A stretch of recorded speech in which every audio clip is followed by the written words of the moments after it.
So all we do is suspension and brake. We just specialise in that area, so that's the stuff that we look after and that's the stuff that we specialise in. G'day and welcome to another big edition of the GameFace SFNL Division 1 Footy Show. Proudly brought to you, of course, by Petters Suspension and Brakes. Joined again, as I always am, by the great Benny Lockwood. Mate, good weekend? Yeah, very good, Will. It was a little bit cold, to be honest. If I was going to be perfectly honest, they could have turned up the heat a little bit. But yeah, great week of footy, close results. The boys got down and dirty in the mud, no doubt. No such cold issues. I was at East Malvern and calling the game from the salubrious surrounds of their brand new social room, which is absolutely fantastic.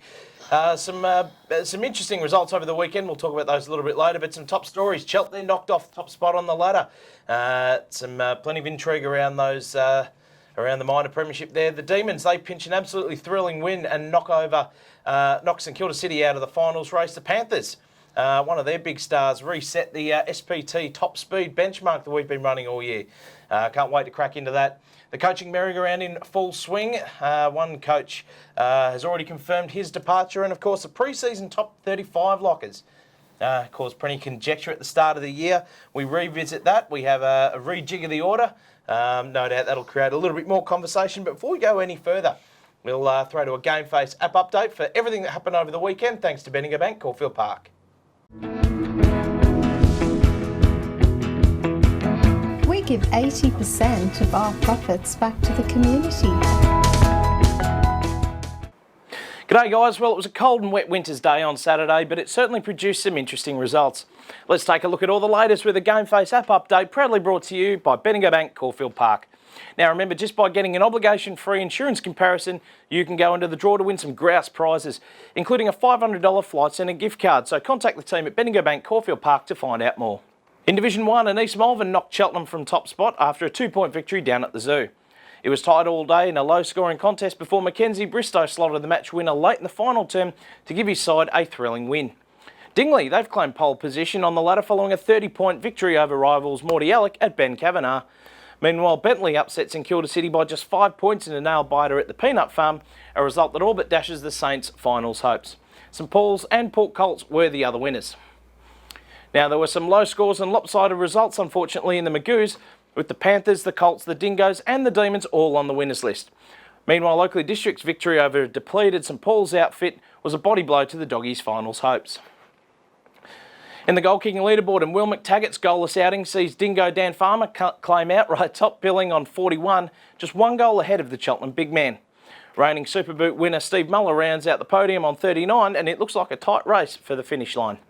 Yanni Balalis remains out in front in the reserves goal kicking on 35. Now remember guys, there's plenty more to see on the GameFace record up, including all the live scores, the ladders, post-game interviews and the popular footy shows, with all divisions of footy and netball covered. So make sure you download the GameFace record app for free from the App Store or Google Play. Get your GameFace on. Yeah, nicely done. And of course the big story coming out of that was Cheltenham. Sat on top of the ladder before the weekend. They now sit third. Panthers knocked them off in a, not going to say a pretty contest, but a hard-fought one. Yeah, very wet conditions out at East Malvern, no doubt. The centre gets really wet out there, and the water actually comes up from Gardeners Creek, I think. So even if there's no rain for the day, it can be pretty wet and miserable. So yeah, it was a hard slog out there, lots of stoppages. Yeah, Chelt slipped to third, so it's still really tight for those top 3 spots. It looks like it may be out of those top 3 just at the minute, with St Paul struggling with some injuries, but yeah, it's still wide open for first, second, third, no doubt. Absolutely, and an interesting game when a side kicks 2 goals to three-quarter time and then still nearly pinch a victory. As was the case with Cheltenham, they booted 3 quick goals to start the 4th quarter and took the lead. But Mackenzie Bristow again stepped up and slotted the match winner. Normally, you sort of associate him with some high marking and some accurate goal kicking, but he's roved it beautifully in a quick little snap. Yeah, just a little snap off the pack, so deep in the goal square. But notice on the video that Will McTaggart had a shot for goal with about 3 seconds to go, and it looked like it may have been going through for a goal, but one of his teammates tried to pick the ball up in the goal square and actually just knocked it through for behind. So we'll never know. Yep. Very close though. I think the siren went. I think big Sauce Lonigan kicked it 60 in, and the siren sounded as the ball was in the air. So yeah, it really went down to the wire. Hard to get a good view of it from where we were on the wing, but as you say, only McTaggart will know. Dingley, they take top spot. on the back of their victory over Morty. You were down in that game. What were your thoughts? Yeah, look, it was, again, similar to the previous game we've spoken about. First half was really scrappy. There actually wasn't much rain around, but I think it actually really came down before the game during the twos. So the centre at Ben Kavanagh was old-fashioned mud pit. So it was a very congested game. Morty Alec, up until half-time, played really well, made it fairly combative. It was in tight, close contest. Second half, Dingley just flexed their muscles a little bit. Their good players just started to get the footy over and over again. Noodles basically owned that wing out there at Ben Kavanagh, and I think he's ended up with having 8 shots at goal from a wing, so he was super impressive. The big ruckman, Giggsy, I'm not going to try and even pronounce his name, was outstanding in the ruck. We know Morty Alec, they've even spoken about it internally, their problems with not having a ruckman, so to speak, and big Giggsy really took control in the second half, and in the end, Dingley comprehensive winners, I think by about 28 points or something in the end, so again, looked really good. Christian Fian didn't play the whole second half, so they were down on rotation, so great result for them. Absolutely, and they sit on top of the ladder percentage ahead of East Malvern and Cheltenham in third position, so obviously the fight they're really sort of heating up, and Morty Alec, where to for them? They're still in the hunt? They're still in the hunt. It's really simple for them. They've just got to win their last 2. They've got St Kilda City at home. After St Kilda City's result on Saturday, we'll see what St Kilda City turns up on Saturday at Ben Kavanagh, and it may come down to that last game that we've spoken about for several weeks. Morty Alec at Port Colts, round 18, so it could be a ripper. Will be huge, and we'll have to see how the dominoes fall there. Now, of course, as I alluded to off the top, we gave the SPT track. Isn't that a great piece of kit? Absolutely. There, Lockers? So we gave that to Adam Collinson from East Malvern on the weekend. He wore the tracker. They told me before the game that he's got a bit of toe about him. Had a bit of a chat to him pre-game, and let's have a look at what he had to say.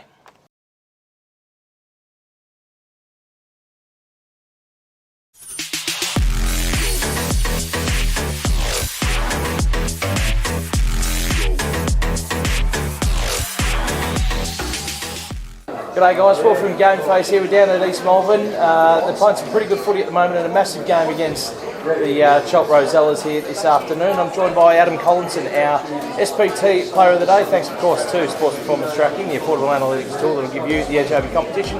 Now Colo, have you ever worn one of these trackers before? I haven't, no, never. And I'm told by reliably informed by a few of your teammates, you got a bit of toe. So. Yeah, I've done athletics all through my school. I reckon I'm pretty quick. Yeah, fantastic, and obviously a bit of a heavy track out there today, but it'd be interesting to see what sort of stats you get. Have you ever measured your speed at any stage before throughout, your athletics and that sort of thing? I've done like 20-metre sprint testing. I think I ran just sub 3 seconds for that. Oh, beautiful. And about 12 seconds for 100 metres. That's not bad. That's pretty good stats, but we'll see how you go today. Obviously, Liam Sumner wore it a few weeks ago, and he got around about the 27 km/h mark. You reckon you've got him covered? Almost certainly. Almost certainly. He's not showing confidence, is our man Colo. So big game today, obviously coming up against Cheltenham. They're top of the ladder still, and knock them off, and you could foreseeably go to first. It's a massive game for the footy club. Yeah, huge. I think it'll be interesting how the weather conditions really play a role. See who deals with them the best. I know we're quite a very tall team, so it'll be a real challenge and a contest today to try and get the job done. Yeah, fantastic. It will be an absolutely cracking contest, and good luck to you, obviously, Colo. Firstly for the win, and hopefully you can knock off your teammate and Liam Sumner there, and maybe even pinch top spot on our SPT leaderboard. But again, thanks to Sports Performance Tracking, the affordable analytics tool that will give you the edge over the competition. So if you want to measure your team's stats and how they're going, make sure you contact the guys down there. Well done, Colo. Best of luck today, mate. Cheers, mate. So he spoke in that interview about his athletics background, and just having a look at the stats, Lockers, very, very impressive. Yeah, look, he's super quick. He's got genuine speed. He's got really good endurance as well. So, combination of speed and endurance. You look at 88 sprint efforts for a game off a halfback flank. That's what you want your halfback flankers doing. Watching the videotape of the game, he took the game on continuously. One really good thing is he's got no problem if someone's in front of him. He'll just try and run around them, and 9 times out of 10 has actually just got sheer speed, not too fancy. Just tucks the ball under the arm and takes off. So yeah, really good effort from Adam. You can see his his heat map there. Plenty of red around those flanks, and more on the broadcast side, which strangely had a fair bit of surface mud and water on it as well, which obviously makes it a little bit difficult to get a bit of traction. But if you have a look at his top speed there in 33.41, straight to the top of the SPT leaderboard. That's pretty elite. That's actually serious wheels for our young fella. So, knocked off a few very good and well recognised players in the competition, both SFNL and MPNFL. So yeah, his speed is genuinely quick. We spoke pre-game about the want to knock off his teammate there in Liam Sumner, who sits down there 16th with 27.4. So he's well and truly knocked him off, and as I said, quite a few big-name players in the process. Okay, moving on now. Bentley, they were the big winner over the weekend. Kept their finals hopes slim though they may be, just alive. There's a faint pulse there, but they've scratched City from the running altogether.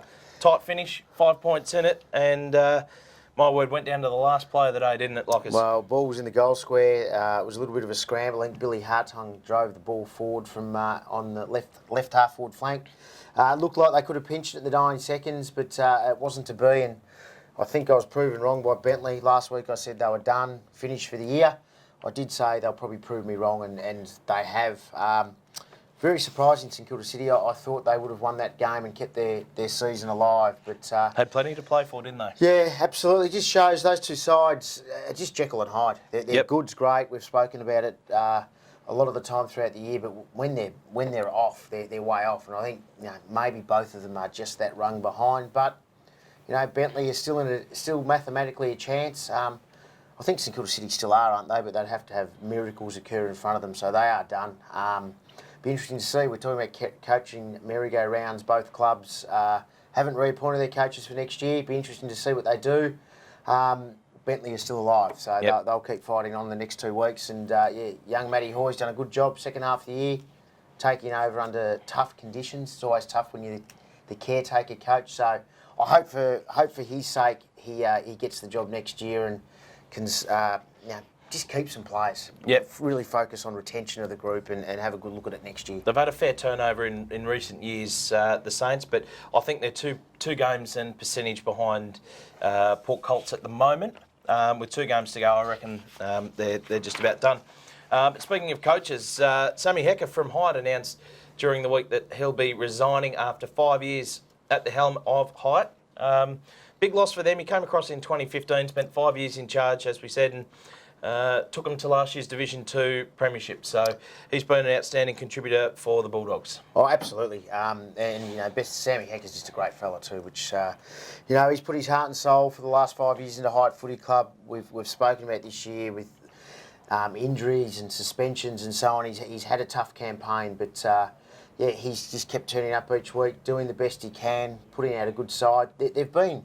The one thing with Sam, and he can be really proud of and hold his head high this year, is they have been competitive in most games. Very rarely are they completely blown out of the water. So that shows the character of him and what he's been able to instill within that footy club. So to Sam, I'm sure he won't be lost to footy. Hopefully he's not lost to Southern. I see him waving flags in the juniors with his boys. So hopefully he's got plenty of good years left in the world of local footy. Absolutely, he is far too good a bloke to lose to footy, and certainly the Hyde Footy Club and the SFNL more broadly. And of course, he wants to spend a bit more time with his family. It's a tough caper coaching, as you'd be acutely aware, and can take a bit out of you. So well done to you, Sammy, on an outstanding career. And while at Hyde, Paul Ruffer O'Neill stepping down as the Resi's coach. He's been in charge for, I think, it's his 3rd season. Took him to a grand final in his first year in charge and made the finals again last year. So I think it's their last home game this week, so a chance for the home crowd to farewell them. So to you two guys, very, very well done. Now, of course, we say it every week, Bendigo Bank Caulfield Park. They're running a bit of a promo at the moment.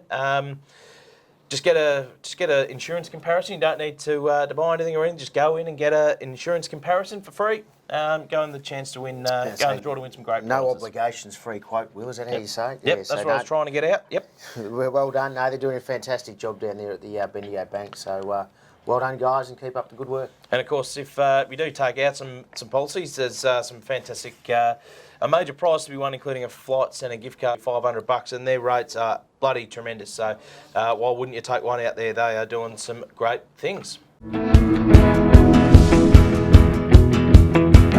We give 80% of our profits back to the community. So very well done there, the Bendigo Bank Caulfield Park. They are fantastic, as we say. Moving on, Swibs Locker Division 1 Team of the Week, always hotly contested. And without further ado, Lockers, why don't you kick us off from the back line? Back line, Cam Blitzard's back from a couple of games at Sandy Dragons. Mark Lonergan, full back, absolutely did a number on Will McTaggart, looking at the video. Shut him down and actually was very attacking from that last line. Dave Marguglio, the veteran from Morty Alec, really revelled in the wet, sloppy conditions down at Morty and kept them in the game for a long time. And the halfback flank, Ben Timms from East Melbourne, was absolutely outstanding. He and Sauce Lonergan down back, they were the two towers down there. Alex Spencer from St Paul's just continues to do a great job week in, week out for the doggies. And Brad Sutcliffe just got plenty of the footy again over the weekend, showing no signs of slowing down. No, very good player, great skills. On the wing, spoke about him earlier, Lucas Wamsley, 8 shots from goal from a wing. Remarkable. He kicked 3, 4 and maybe one out in the full. Huge effort. Mark Tyrrell, great to see him back. It was a couple of weeks ago, there was, I know East Melbourne were a little bit unsure whether he'd be able to play again this year or even beyond this year because of a couple of concerns around injuries. So came straight back into the side, 6 weeks off, kicked a couple of goals and was named in the Team of the Week. And young Jimmy Ziller, fantastic. Top young gun of the competition, named on a wing again, was outstanding. My word, didn't that get some comments on feedback, social media? Did it? Oh, no doubt. Yeah. Lucky I'm not on social media, Will. I don't get to see it. Where's Dev Dankett was the general consensus. Oh, But okay. anyway, moving on. Half forward Cam Hansen from St Kilda City got amongst the goals on the weekend. Tom Nichols from Port Melbourne Colts, I think he slotted 4 on the weekend. And Tom Davis just got it done up forward. A couple of goals, I think. We're in the lead as well. Yeah, you got the helmet on. So Don't often see that these days. he's actually quite a tall guy to wear a helmet, but he's obviously had a couple of concerns there. But yeah, he's had a good month of footy, Tom, no doubt. He's been outstanding in forward line Lockers. Corbett Sutherland, he's had a really good back half of the year. He's kicked multiple goals nearly every week. He's stepped foot on the ground. Short by stature, but very smart around goals. Steve Muller, very important for St Paul's, back in the goals. I think he's kicked 5 out of their 8 this week again. So his importance is huge for St Paul's Footy Club. And 2 weeks in a row, Remy Faulkner-Wood, I think, kicked another 3 on the weekend. He is a very, very good player. Loving the work of this kid, and definitely the Dingoes would be very pleased with his development. Watch him in the years to come. Speaking of Dingley, Giggsy gets the #1 ruck spot. Faik. Fergim Faik. Just a super pickup there for the Dingoes. Yeah, he wears the long skins top and he wears the long skins down to his shorts. He looks really old-fashioned, but yeah, stands out in the ground and he's actually a lot taller than you think. The pictures on the video don't do him justice because of all the undergarments he wears, I suppose you call them. But yeah, very good player. Matty Sondergeld from Port Colts, I think he keeps his spot for this week. And Chris Horton-Milne from Dingley. 2 very, very good in and under players. Chris Horton-Milne was outstanding. He's running on top of the ground. He's running forward when he needs to and running back to defend. He was outstanding on Saturday. On the bench, Jake Anderson-Bentley, very good player. He's probably been very close a lot this year. I've seen him a few times and he's been a very consistent contributor for the Bentley Footy Club. Jack Worrell, again, looked fantastic. Again, just a consistent captain, week in, week out, does the job. Billy Hartung, no doubt his best game for St Kilda City, and guy that features week in, week out for Dingley, Tom Brown, gets the last spot on the bench for this week's side. They've had a tough year, have the doggies, but he has been a picture of consistency. So well done to you, Browning, to all the other 21 that got picked in that Team of the Week. Now, as we said off the top, Lockers, the top 35 is probably the most controversial thing that we have done here. That you've done, Will. That we have done. And look, I thought it was pertinent that we revisit it, maybe right a couple of wrongs that we were... Send some apologies out and see how we go.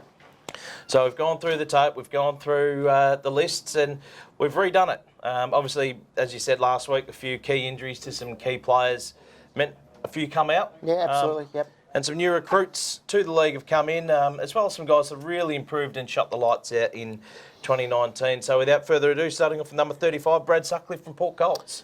Yep, great consistent year from Brad, whether it be on the wing or halfback flank. So I think he retains his position in the top 35. He's having a very, very good season. Tom Brown coming in at number 34, the Hyatt captain, probably slid down the rankings a little bit this year, probably due to the, I guess, the fact he's... the team success, I guess, hasn't been there. That factors into it, no doubt. But he's been a super. He'll go down as one of Hyatt's better players over the last 15 years, no doubt. He's a great player. Number 33, Kristen Feehan from Dingley, the pup, as they call him. If we'd done this probably 6-8 weeks ago, would have been a lot higher. But he's had an outstanding season in its entirety. Yeah, absolutely. He's played a lot of footy this year. He basically probably replaces Andrew Frost, who may not appear frosty. He's coming towards the end of his career, but they've got a ready-made replacement in Pup. And he's played a lot of footy this year. He's played Interleague, he's played Vic Metro and had an outstanding season. Absolutely. Number 32, Aaron Kneebone from Morty Alec, just a classy operator. Yeah, very good player, super consistent. He's very important, that long sleeve jumper out at Morty Alec on the wing, and yeah, he is just always... gives great effort and his skills are elite, so well done to Tommy. Don't mind a longie. Number 31, Aaron Purvis, probably the big slider for 2019. I think he finished top 5 pre-season. Yeah, we had him pretty high. He missed a little bit of footy early in the season. He's found his way back. He probably just hasn't been as consistent as he has been, but the games he played well, he's a very, very good player. Tracks a lot of the footy, runs hard. Just think probably a little bit of inconsistency, maybe not quite as fit as he's been previously as well, but he's still a good player in the competition. And he's probably not as young as he once was either, so he's maybe showing a little bit of signs of slowing down, but he's been a very, very good player over a long period of time as Aaron Purvis. Coming in at number 30, Harrison Hunt from St Paul's, a bit of a sad story to finish on the year, so he'll miss the last sort of 4 or 5 weeks of the season, obviously, which is a massive shame. Yeah, he's been good. Look, Harry played footy, I think, at St Paul's Seniors when he was 15, 16. So he's been around a while. He went off and did the country tour down at Fish Creek for a couple of years, has come back and he's probably grown 3 or 4 inches and he's just really starting to develop as a good key forward. He'll be back bigger and stronger next year, no doubt, but St Paul's will definitely miss him come finals time, Absolutely, no doubt. Absolutely they will. They say big players don't get any smaller, especially in big finals. So, and, you know, had he not suffered that unfortunate injury a few weeks ago, we may have seen him a little bit higher in this list, which is a bit disappointing. But, again, Harry, all the best in your recovery. Coming in at number 29, I know you're a big, big fan of this bloke, Jake Carosella from Oakley District. Yeah, look, he's had to shoulder a huge responsibility to Oakley this year. He is their number 1 midfielder, and he's just stood up. He stood up against the very best teams, you know, speaking to the guys from East Malvern, you know, Jack Hammond, who's been in the system and so on, said he's one of the hardest players he's played on all year this year, and Jack generally does get a big job. So, yeah, Jake Carosella is an elite player of this competition, and at the age of 19 will only get better and better. Yeah, he featured in the top 10 young guns as well, and certainly a player with a big future. Number 28, another slider for 2019, Sean McLaren. Yeah, I just think consistency is his issue. He's good, he's great. There's no doubt about it. First time Cheltenham played East Malvern this year in that topsy-turvy game out at Cheltenham. He didn't touch it in the first half, then probably took 15 marks in the second half. So he's good. He's right inside the top 10. It's just bridging that gap between his good and his quieter days. Yep. But again, come finals, he could be a match winner for Cheltenham, no doubt. Absolutely, and his consistency even within games, he can have a blinder of a first half and maybe go missing for a quarter or two, which you know, has every probably coach pulling their hair out. But yeah, very, very good player at his best. Coming in at 27 and keeping his spot around about the same level, Justin Taylor from Port Colts had an outstanding return to the Colts this year. Yeah, just a good player. Super professional. He's super fit. You can see, obviously, you know, footy's just not from 2 till 4 on a Saturday for him. He prepares really well during the week, and it's just a professional player in the park, and has been a great contributor for Port Colts for you know, it's his second stint here now, but you know, over many years, and yeah, he's a very good player. And of course, he is not really that shy and doesn't mind the camera, does Justin Taylor, so he's a good fella. 26, Aaron French from East Malvern. Yeah, he's had a great year. Aaron French, first thing comes to mind with me, he's got elite foot skills. He's probably one of the better kicks in the competition, whether it be he's got that ability to kick the ball short and hit up your 45s, but he's also got the ability to run and carry the footy and kick it over the line. So he's a potent kick, and I think come finals, he'll be really important for East Malvern with his disposal. Absolutely, an important asset for any footballer. Number 25, Josh Ferguson makes his way into the top 35. Had an outstanding year. Yeah, look, he probably had a couple of injuries last year, which probably kept him out of the top 35 at the start of this year, but he's come back, and one thing with Josh, he's just a ball magnet. He finds the footy regularly 25 times every week. So you know he's best to he's not so good each week. It hardly varies. He plays at a very high level week in, week out. He's a great tackler, fantastic. He's probably underrated in his tackling. Does play attacking, but also defensive footy really well. So yeah, deserves his spot. Hard to miss him out on the field too with the dreadlocks and the tough stickers. So yeah. He's a very, very good footballer, is Joshy Ferguson. Number 24, Alex Spencer makes his way onto the list as well. Just been a regular feature in our team of the week throughout the season. Yeah, absolutely. Whether it be back or forward, he probably more known as a backman in Southern. I know with the Collingwood VFL stuff, he actually gets trained as a key forward, so he can go forward and kick goals as well. Played in the ruck a couple of times this year, so he's been a pillar of consistency for St Paul's throughout. He's a very, very good player, that's for sure. Number 23 from St Kilda City, Raf Clark. He's sort of played a few games here, a few games there, but he's the sort of player that can win games off his own boot lockers. And he has this year. I think if you ask the guys from City, he probably has won 3 or 4 games almost solely off his own boot.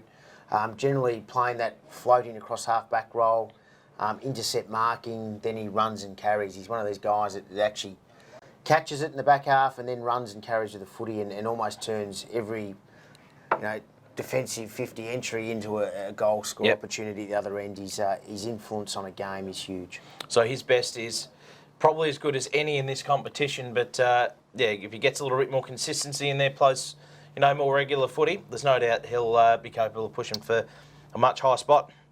Number 22, Travis LaRocca from Dingley, the co-captain down there. I think he finished around about this mark in the pre-season. He's also having a pretty good season down back for the Dingoes. He's a star. That's the best way to describe him. He's the captain, great leader on and off the ground down at Dingley.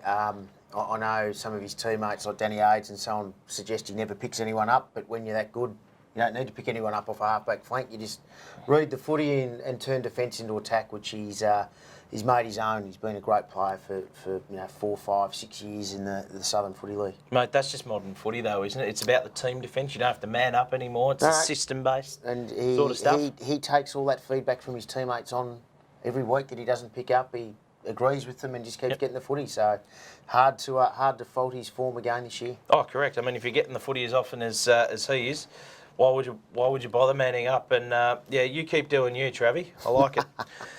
Number 21, making his debut first year in Southern. Big pickup for the Port Colts, Matty Sondergaard. Yeah, great player. Very good inside mid. Can play the outside too. He's a nice kick. I think start of this year, I don't know if he's moved up to Melbourne, but was living in Geelong. So he had some travel issues early in the year, but he actually has a really good first season in Southern footy. And for Southern footy's sake, hope he's long term. Hope he stays at Port Colts and keeps applying his trade down at JL Murphy Reserve. It'd be fantastic. He's the sort of player that ground really suits. Tough place to play. Really small. A lot of contested footy. He wins a fair bit of it. Doesn't mind throwing his body around. He's an absolute star. And, a lot of these guys came into the Port Colts lineup. We didn't know too much about them. And as it turns out, they've put together a pretty bloody good midfield group, haven't they? Yeah, absolutely. Yeah. The only thing they're probably lacking is a little bit of height in that midfield. They've only really got Lewis Mintonhall that goes through there. It's got height. The rest of them are a little bit short, but what they lack in height, they make up for in endeavour and in Matty's case, great skills both sides of his body. And maybe you could throw Tyler Jones in that mix when he goes in through the wing, or maybe off half-back flank when he's in through there. But as for the top 20 lockers, I think we might have to wait until next week. We'll keep the people waiting. We'll do it next week, and as we always said, give us feedback. Will pass it on to me, good, bad. We have to wait another week whether we've got our mate in, Chris Thornton-Milne. Time will tell. I know everyone down there at the Den is waiting for this, so we'll see how we go. Have to wait and see. Now, and of course, we did the top 10 young guns last week, We did. and they got a fair bit of feedback on social media lockers. Now, we did have some honourable mentions as well that we talked about in the show. That a lot of people would have seen the graphic that went out without actually looking at the at our little summation. But a few people were happy with a few of the selections. A few not so happy. Harley Ambrose very happy with Jimmy Zilla, so that's a positive. That's probably the one positive and the only positive we got throughout. So the theme was that Mitch Clark should be playing AFL. He's that good. Yep. Mitch was in the top 10. He's had an outstanding year, but he has come back from injury. Yep. Will Clark's no good. We've heard that, but that was more from his own family, so that's a bit of a worry. Stewie Clark doesn't even have him in the top 10 in his own family, so that's a bit stiff. Troy Parker just missed out. Well, you get half his age, and I still don't think he's able to fit in the top 10 because he's about 48. And Chris Troy Horton, Parker. and Chris Horton-Milne stiff as well. Well, he should have probably been in there, Will. Yeah. We should have got him somehow. So retrospectively, maybe we could have put him in. But yeah, as we said, feedback is all good. There were some comments for Dev Dankett. We maybe should have included him. Dev reckons this is bullshit. Cal Cathcart, a classic there. Ha ha, please, Jimmy Zilla sucks. So I don't think he necessarily agrees with our choice of the top one. Of course, Adam Lloyd, Nick's brother, doesn't even have Nick in the top 100. Yeah, well. As we say, all good. Definitely give us feedback. Read the top 35 this week too. We'll read it with interest. And calls coming for Harry Hunt as well. There. Look, probably a little bit stiff. He's made the top 35, so we can't have you in every list, Harry. So just come back next year and prove us all wrong. We don't mind being wrong. We're not always right here. So just give us your comments. Speak for yourself. I'm always right. Yep, correct. All right, moving on, round 17, the fixtures and tips. Another cracking weekend of footy coming up. Thanks, of course, to Melso for the auditing and compliance experts. Massive game first off the top. Cheltenham and St Paul's. Could be the battle for third spot in the double chance, mate. Yeah, it's a huge game, isn't it? Chelt lost 2 in a row, so I've still got them down as a massive, massive chance to go all the way. So I'll say Chelt by about 3 to 4 goals. Yeah, I have them winning this one as well. I think St Paul's, they really need to, start turning their form around. Injuries haven't helped, obviously, but Cheltenham, after losing 2 in a row and just relinquishing top spot, they were a game clear, or 6 points clear in top spot until the last couple of weeks. So they'll be wanting to get that back. They'll win this one, and I think they'll win it pretty comfortably as well. Dingley taking on Oakley District. I think this will be one-way traffic, unfortunately. Yeah, the Dingoes are playing fantastic footy. Took over top spot last week, as we've spoken about earlier, and they might have a big day out against Oakley, unfortunately. Top v bottom in this one, so it can only really go one way. You don't often see the reverse result. Height taking on East Malvern at home, and as we said earlier in the show, the last home game for Ruffer O'Neill and Sammy Hecker. So they'll be wanting to put in a big performance, but I don't think they'll topple the Panthers, who I still have pegged for the premiership, I think. It'll be hard to see Height getting up in this one, but I think they'll come to play, no doubt. They'll get behind Sam last home game. The crowd will razz themselves up like they can down there at Turner Road. So, but I think East Malvern will just have too much class across the ground and will win comfortably. Yeah, I think so. Massive game coming up. Port Melbourne Colts travelling to Bentley. Massive game in the context of the season for both clubs. Port Colts. Huge game. It's a tough one. I jumped off Bentley. I'm going to have to just stick fat to my first call and say Port Colts will win. But again, I have no doubt I'll be proven wrong sitting here next week saying Bentley is still in the race. We'll see how we go, but I'll stick to Port Colts. Massive game, obviously, for Bentley. They lose this one. They shut the door for 2019. The fat lady will be singing. That's all she wrote. All the other cliches, they will be done. Port Melbourne really wanting to solidify their spot in the top 5.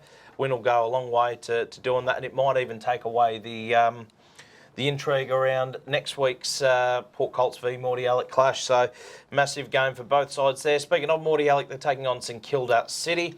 Nothing really now to play for, I guess, for the Saints now, but big chance for Morty to not only get the 4 points, but maybe get back a little bit of percentage. They're not too far from Colts in terms of that percentage, but yeah, they'll need to get the chocolates here first. Yeah, it's a huge week for Mordialloc Footy Club, no doubt. Massive week. St Kilda City, you just don't know what they'll bring. to be honest. If they bring their best, it'll be a really tight contest. St Kilda City, I think last year, absolutely smashed Mordialloc down there. They it was probably early or about mid-season and just ran over the top of them. But Mordialloc, too much to play for. Their experienced players, led by Toddy Bastian, will have a big week on the track, and I think they've just got too much to play for, so they must win. 100%. They lose this one and they can shut the door as well. The race will be over and Port Melbourne Colts will be playing finals. So that'll be a game that the Colts will be looking at with interest, I think. Absolutely, yeah. One eye on the scoreboard. Yep, and I think, for what it's worth, I think Mordialloc will win that one as well. Well, that's it for this week. Another big weekend of footy coming up. Make sure you download the GameFace record app to keep up to date with everything Southern League footy. And netball, of course, finals just around the corner for the divisions. It started for the women's this week, and netball as well. It's all happening, Lockers. It's all happening in the land of Southern footy and netball, no doubt. And massive weekend coming up, as we said. Where are you heading to on the weekend?